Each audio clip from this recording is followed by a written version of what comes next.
appreciate it. Hope someone has made you feel welcome. And already in our worship and the way that we've been led in prayer and song, you feel edified. You feel great.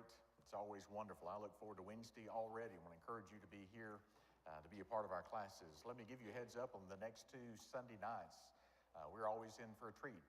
Stephen Russell will be preaching next Sunday night. Maybe Clara may have something to do with that. She's close to due date, so I think we'll have somebody on standby, but Stephen is down to, and we'll kind of see how that goes. But 2 weeks from tonight will be our regular 5th Sunday. Our young men, some of them already lined up, know what they're doing and ready for that, preparing for it. So that'll be a treat certainly as well. Hope you've had a great afternoon. For some of you, maybe not a very restful one, but glad we can be here tonight. I announced the topic. I don't always do that, but this evening we're talking about violence in the heart. Our scripture reading there from Genesis 6 is maybe a fairly familiar text to us, should be at least.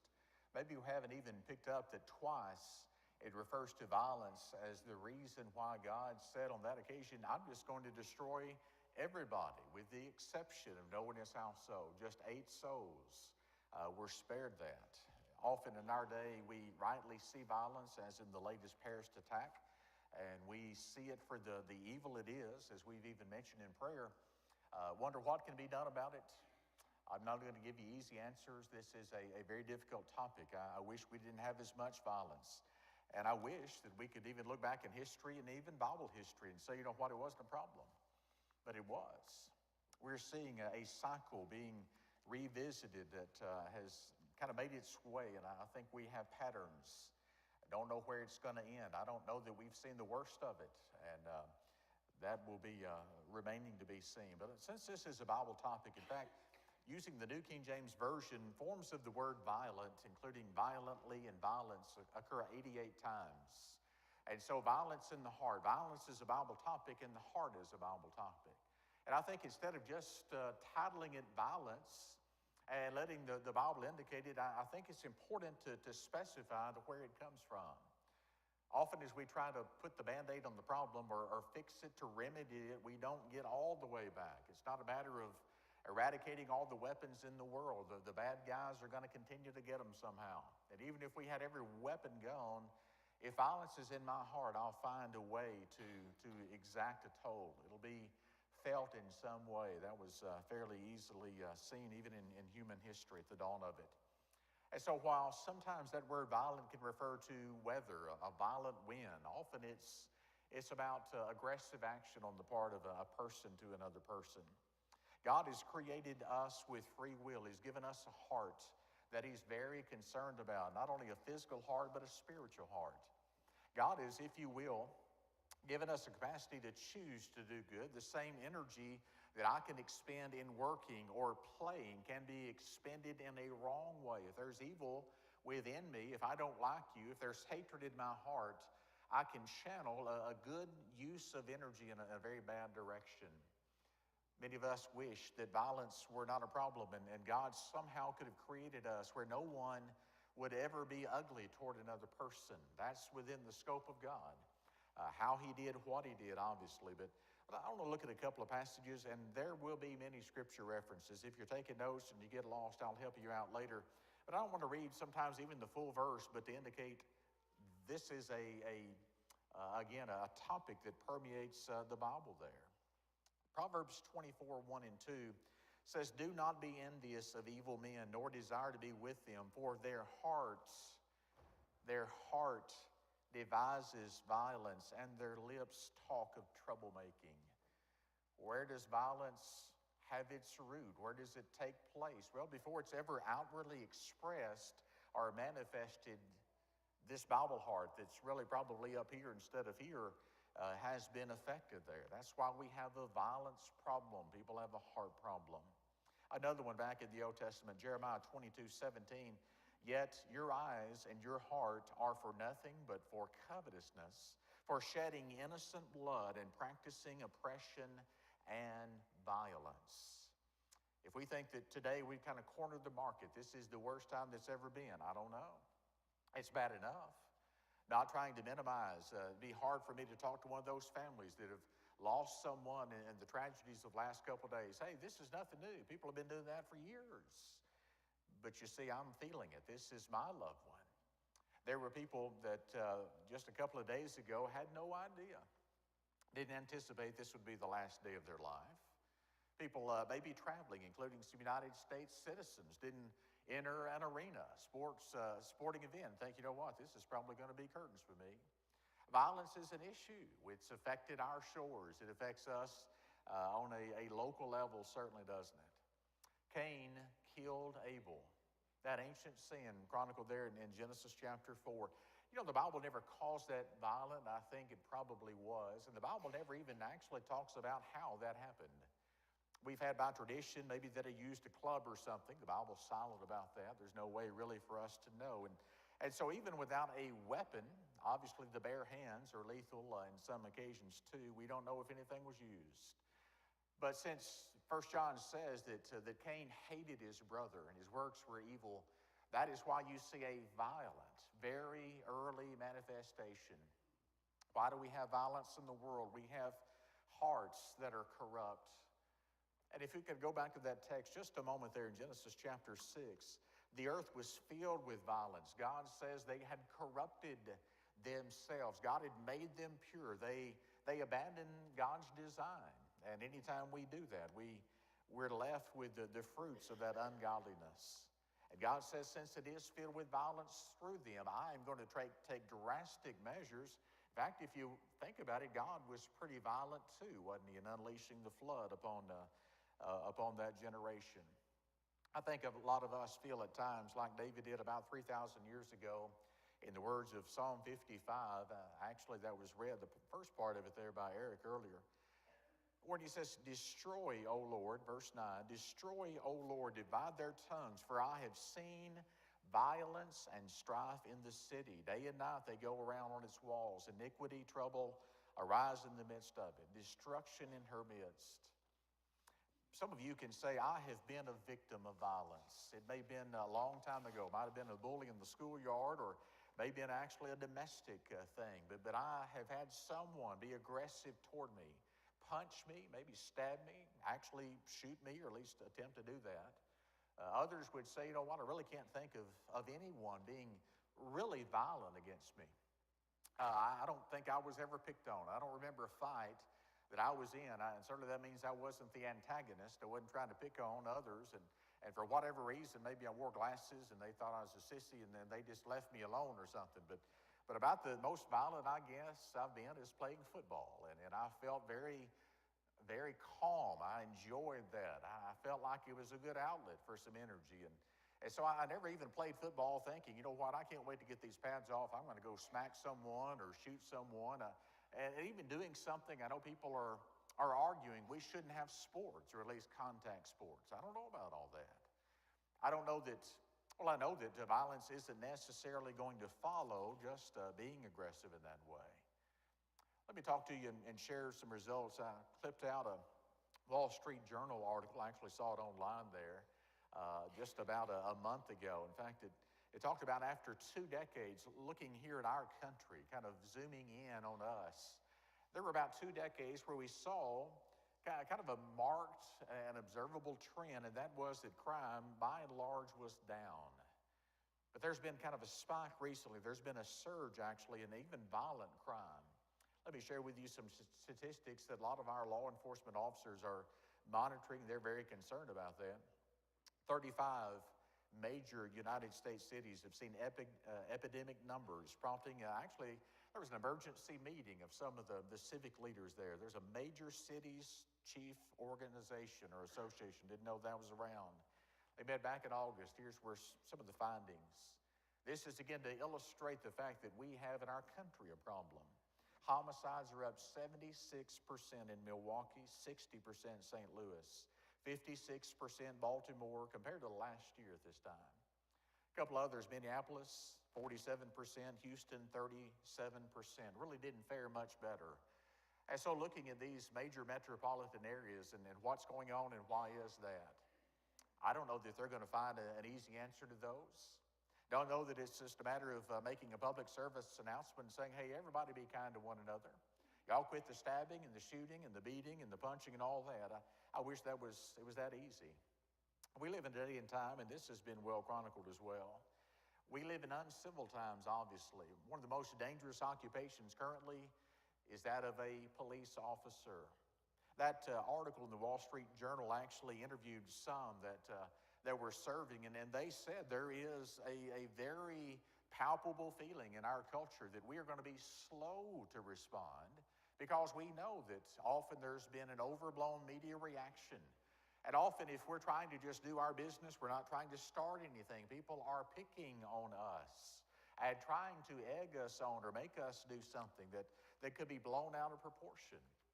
Many officers are saying, unless it is really a case where I feel like someone's life is threatened, I may not intervene. It may be that failure to pull over a speeder or something when they know that actually they're on the defensive. It is actually harder for them to try to do their job when forces that be are actually almost making it easier for you to be violent, almost celebrating the crime rather than the ones that are trying to undo that. And so within our country, we face police assassinations. I can't imagine any family encouraging a young person who would want to join a police force to do that, especially in some of our major metropolitan areas.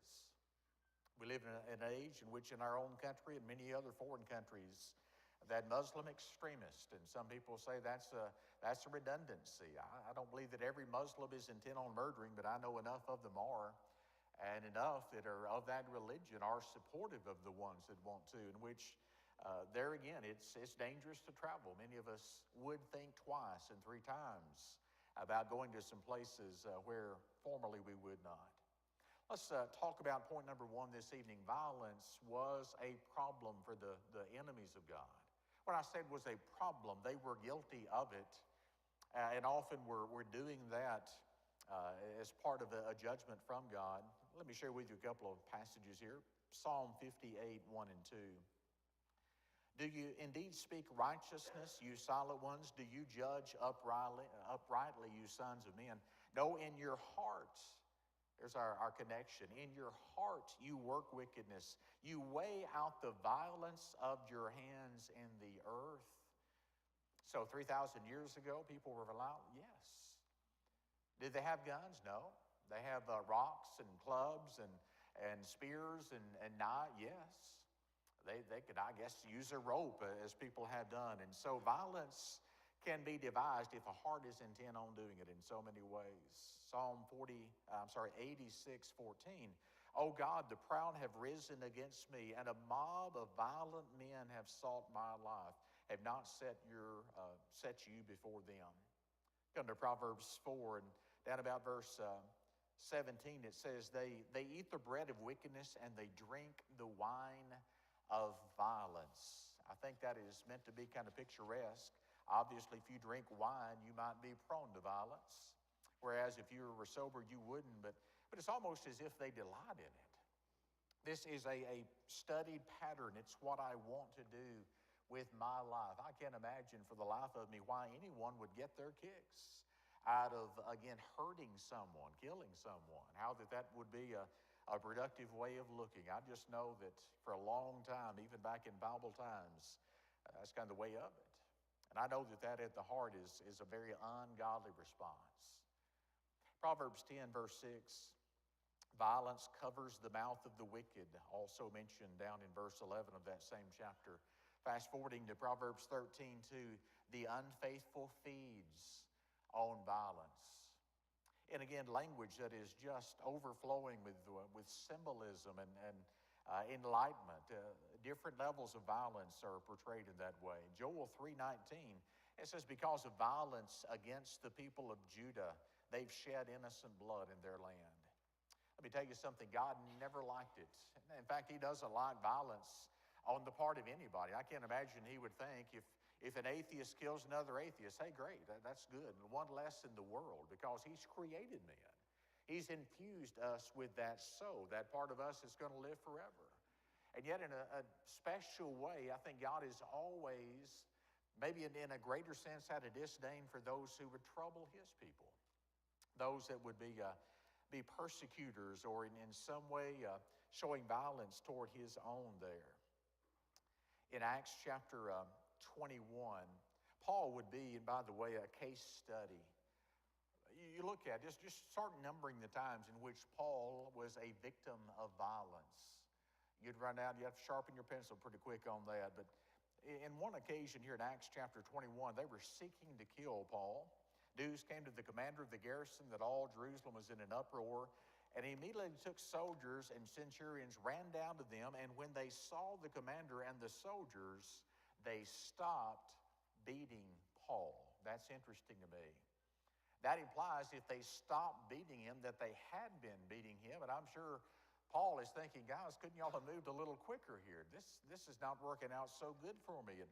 But when he reached the stairs, he had to be carried by the soldiers because, notice this, the violence of the mob. You go over to 2 Corinthians 11 and you see a partial list of things that Paul says, I have suffered because of my allegiance to Christ, because of my being an apostle. Many of those deprivations, being the hungry and thirsty and not having shelter, that's bad enough. But the beatings and the stonings, the whipping several times. Let me follow up here in Acts 21. When you come down to verse 35, and they finally whisk him away to safety, the beating is stopped for the moment. You come over to 24, chapter 24 of Acts, verse 7, and Tertullus, this orator, is making a great speech. And he says the commander Lysias came by and with great violence took him, that is Paul, out of our hands. You know what, you look at that and say, wait a minute, that's not what I read back in Acts 21. He's trying to paint Lysias as the bad guy. It was the Jews that were beating Paul, the ones, his own countrymen that were trying to kill him. And so the Roman was actually this Lysias, the officer, trying to preserve his life. And yet that's turned around, isn't it? Either way, a lie is told. And Paul can attest to the ugliness, the unpleasantness, if you will, about violence. Can I make a point about him for a moment? If violence on us or against us is reason for us to pack it in and say, you know what, if it gets to that point, I'm done with being a Christian. I'm going to turn my membership in and go live out in a cave or something. Did Paul do that? How many times and how many episodes of suffering did he go through? And through all of that, he was as steadfast and resolute and determined as he ever was. And I pray that if that should happen to us, some in our lifetime, that we would have the very same strength, the character and the resolve that he had there. I want to talk about, as we transition to violence, not only was it sometimes the enemies of God, those who hated God and his people, sometimes it was a problem for God's people. And the Bible as clearly paints those. I want to share some with you to illustrate. God says, hey, let me send a prophet to tell you something. I know what you're doing. And it's sad, it's shameful that you have stooped to the level of those that don't even know me. Would it surprise you to know how often God, in talking about violence, isn't saying it's an outsourced thing. It's not a out of the house problem, it's an in-house problem. Isaiah 59, 6 and 7. Their works are works of iniquity, and the act of violence is in their hands. Jeremiah chapter 6 and 7 talks about a day in which they're going to overthrow Jerusalem. They're going to cut down trees and make this big, this fortification. They're going to actually have a ramp up leading to it. They're going to do it. Why? Because violence and plundering are heard in her. Rest assured, God says, my people, I know what you're doing, don't like it. Jeremiah 22, 3, do no wrong, do no violence to the stranger, the fatherless, or the widow, nor shed innocent blood. Why would he tell them and admonish them not to do that if they weren't doing it to begin with? Why would it be just kind of brought up randomly? This is what they were guilty of. Ezekiel, I'm talking about prophet after prophet. He has to send the same message to them. They have filled, Ezekiel 8:17, filled the land with violence. Micah 2:2, they covet fields, they take them by violence. Hear this again, these aren't the enemies, not the Gentiles. not the foreign countries against, these are Israelites. In some cases, even Judah, the remnant, the smaller number there that's not gone into captivity. In Habakkuk 1, 2, and 3, Habakkuk asks a great question. "O Lord, how long shall I cry and you not hear, even cry out to you violence?" Habakkuk would understand later that God did hear and that God did see. He was aware of even more of that going on than Habakkuk ever could. But sometimes we feel like that. Lord, what is going on? And why don't you intervene to make sure more innocent lives aren't being lost? Hear Habakkuk out. He says, "Why do you show me iniquity and cause me to see trouble? For plundering and violence are before me. Strife and contention arises." There again, this is in-house. These are among the so-called, not acting like it though, people of God. Matthew 11:12, "From the days of John the Baptist until now, the kingdom of heaven suffers violence, and the violent take it by force." That is one of the rare instances when you see the word in the New Testament, and that passage is a little bit vague. There are a couple of ideas. What does it mean by the violent take it, the kingdom of heaven, by force? It may actually mean that violent people are trying to violently push for the advent of the kingdom, and that may not be God's spiritual kingdom, but the earthly kingdom that many of the Jews had in mind. But regardless, violence was perpetrated even against John the Baptist to the point of him losing his head. Let's talk about, and this is easy. You knew we'd be coming to this. Violence should not characterize the people of God. Should not have back in the Old Testament. Obviously should not when Cain killed Abel. But violence for us today is part of that great new kingdom. The New Testament church, we are not to be violent people. In Zephaniah, before we get to us, let me go back to the Old Testament. Zephaniah 3, 4, and 5, "Her prophets are insolent, treacherous people. Her priests," see, these are the leaders. "Her priests have polluted the sanctuary. They have done violence to the law." Stop right there. It's one thing to do violence to another person, to hit them, to hurt them in some way, but here's another level of violence, one in a way that may be worse. Doing violence to the law, as far as I can tell, is they are handling it wrong. They are mistreating a revelation from God. And what was done back then can be done today. Sometimes it's now the perfect law of liberty. James 1:25, that we are violent against. God didn't want people mistreating their neighbors, didn't want them as well mistreating the law that he had done as well. Isaiah 53, we talked about this morning and referenced this chapter without reading this specific verse. About Jesus, it said that they made his grave with the wicked, but with the rich at his death, because he had done no violence, nor is any deceit in his mouth. Would that shock you to learn that about Jesus? Had done no violence. Someone says, wait a minute, don't I remember reading in John 2 and then later in the Gospels, early in the ministry and at the end of it, the last week, didn't Jesus go in the temple area and just kind of wreck the place for a moment there? He's overturning the tables of the money changers and the seats of those who sold doves. That is, I'll call it aggressive. It was a forceful show, not a petty, childish reaction, but a way of asserting his true authority, a way of arresting the attention of those that were mishandling, that had gotten so far away from the true holiness of that precinct.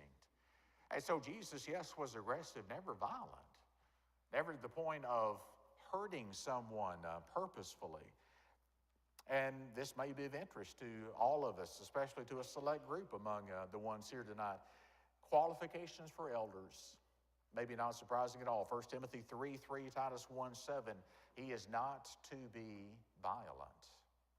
Someone says, I think it'd be fine if an elder just went up and just kind of randomly smacked someone in the head. I don't feel like that. Among the other things, the negatives and the positives, a man that can't channel that emotion, if he can't know when to maybe have strong feelings about something, but can't control that, it's not qualified to be. That is not to say that only the elders are nonviolent. The rest of us, do what you want to, but kind of as an emphasis there on the nature of the importance of that restraint. I want to next ask some questions here, just 3 in number. What we've done so far is kind of build to where I want to follow and close this evening. How does God feel about violence? Would you think we'd have to wonder about that we'd just have to guess? I want to share with you some passages that very clearly tell us how God feels about it. Starting with Psalm 11, verse 5.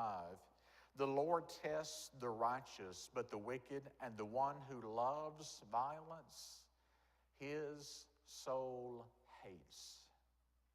What I find interesting about that is not said in this verse the one who practices violence, the one who is violent, but the one who loves violence even. God's soul hates that. If God hates anything, Proverbs 6 lists about 7 of those. I don't want to be in the ballpark of it. And so, God, how do you feel about violence? And obviously we're talking about those who are wrongfully, unlawfully violent. God says, I hate it. In Ezekiel chapter 18, great chapter, in the context in verse 4 of the soul that sins shall die, he's contrasting the righteous and the unrighteous. Lord, how are the righteous defined? Tell me about them versus the unrighteous. Well, one of those is the righteous has robbed no one by violence. Guess what the unrighteous have? They've robbed them. Violence often is not just for blood. It's not just to see someone die because they have something I want, and so I may have to be very aggressive to get it. God says, if that is your practice, if that's what you're harboring in your heart, don't even try to be my child. You know, in Jonah, strange little minor prophet, in chapter 3, when Jonah finally gets to the city and starts preaching that 8-word sermon, yet 40 days and Nineveh shall be overthrown, had a surprising response to not just the people there, but even the king of Nineveh. You know what he does? He's wallowing in sackcloth and ashes. He's not eating anything. And here's what he tells the people. I want you to do that. I don't even want the animals to eat. Don't let them eat or drink water. Let man and beast be covered with sackcloth. Cry mightily to God. Yes, notice, let everyone turn from his evil way and from the violence, what? That is in his hands. God, why did Nineveh need a revival? Because among other things, they were violent. And you know what? It worked. When there was a national, in this case, or a city-wide revival, God relented from the harm that he had purposed upon them. And that caused Jonah to throw his little pity party. That's another story there. But we know part of what was going on in Nineveh that caused God to have disfavor toward them. Let's ask a second question. How will God deal with the violent? Has he said how he'll deal with them? He has. Psalm 7, verse 16, his violent dealings shall come down on his own crown. Some of the ones involved in different terrorist schemes may never get caught. They may never answer to a human tribunal, never be killed in response to what they've done. God says, don't feel like you've got away with it. There are no perfect crimes.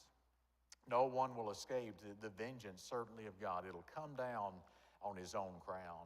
That could be sooner, that could be later. In Psalm 73:6, he talks about violence covering them like a garment. And he uses 2 D words, desolation and destruction. Be assured that's coming to you. Don't you wish we could get that message out to folks? You really want to be destroyed? Do you enjoy having a future of desolation? That is exactly what you've chosen for yourself if you do this. And I don't care how many people applaud you for what you're doing and promises of all these virgins or whatever and the paradise in your mind. It's not going to happen. You're going to be consumed with terrors. There's another D word, the word dread there. In Psalm 140, verse 11, this is interesting. Let evil hunt the violent man to overthrow him. That's what David said. Kind of as a punishment fitting the crime. You've hunted people down, and so in fair retribution, evil is going to hunt you down. You've got a payday coming. You're not going to escape. Rest assured that there will be a violent end to that. Proverbs 21:7, the violence of the wicked will destroy them. because they refuse to do justice. If you're like me, I don't necessarily have a good feeling in my heart that someone that's murdered and delighted in it, in fact, they're plotting the next one. I don't delight in the fact that they'll be in hell. Does me no good to think about an eternity of them burning it all. It would be better for them to see the error of their ways and to turn from that and to no longer be violent. Can't undo the damage that's been done, but you know what? They also need to know. Wish we could really shake them and get them to see how dangerous that is, how destructive it is.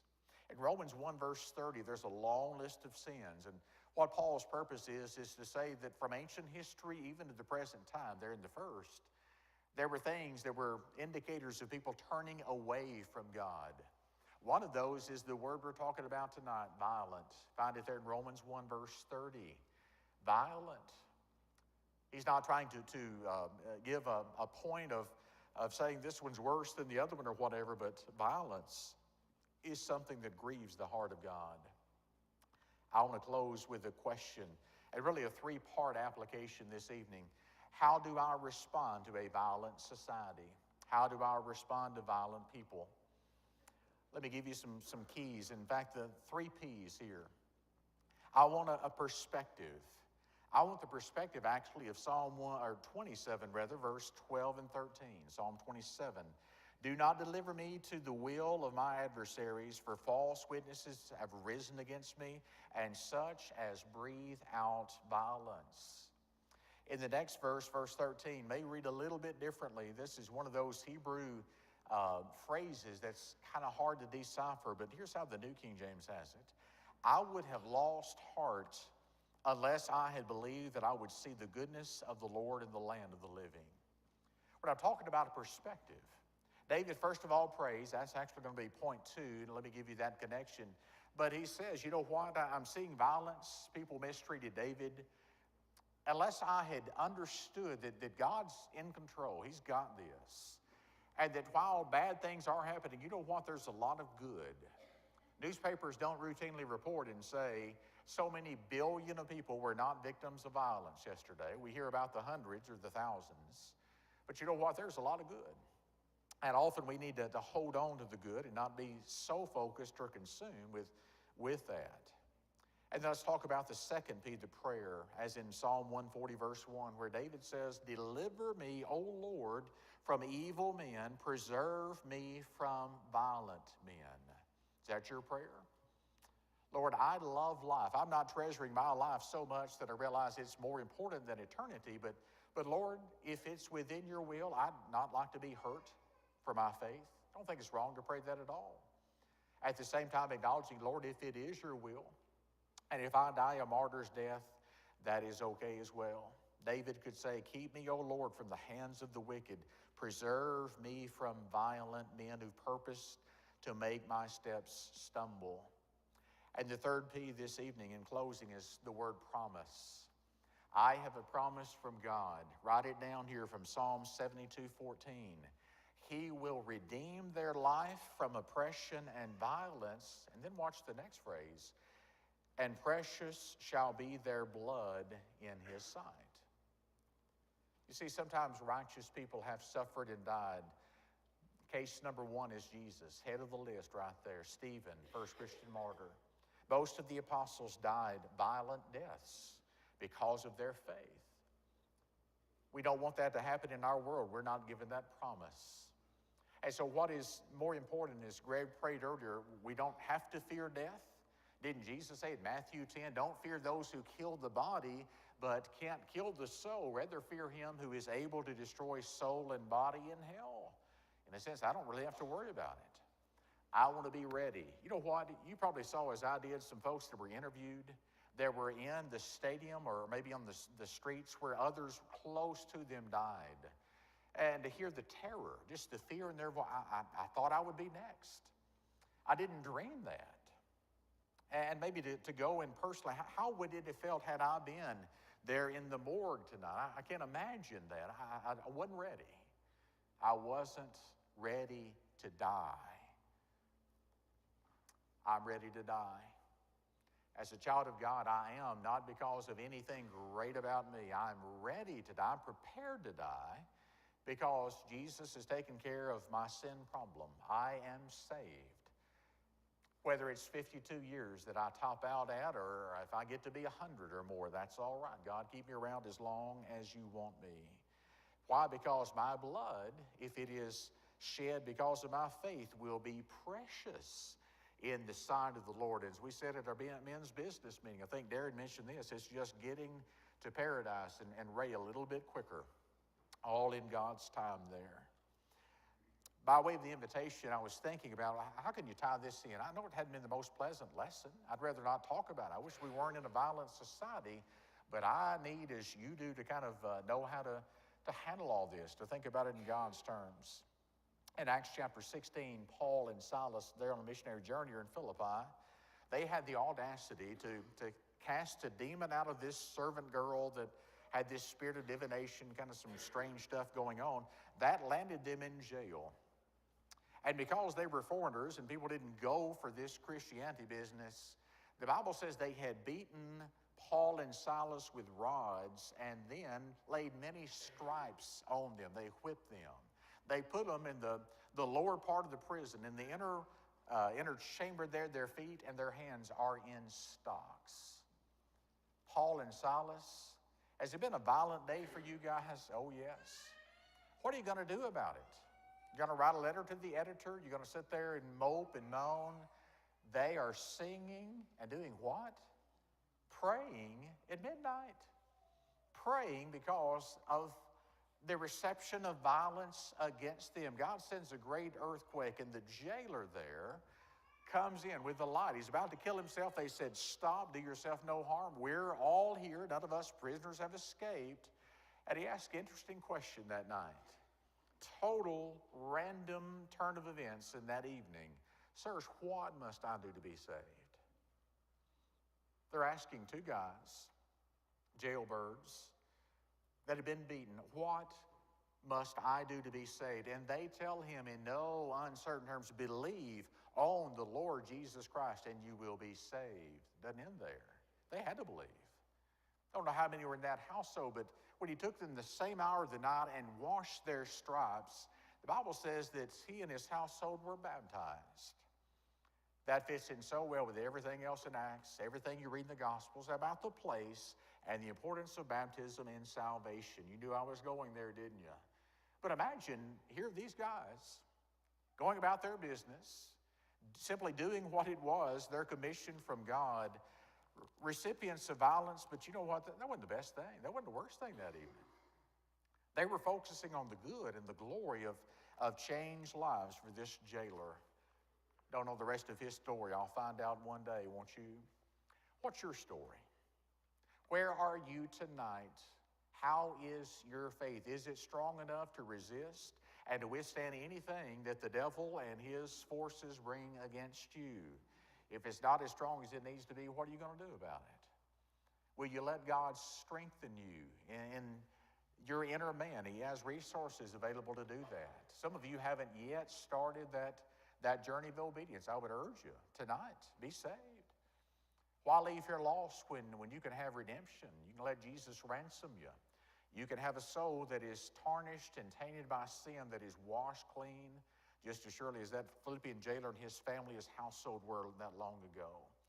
The offer stands. For as long as there is time here, God will allow folks who are lost and who get it to make the changes necessary to be ready to meet God at any time. Tonight, what will you do while together we stand and sing this song for your encouragement?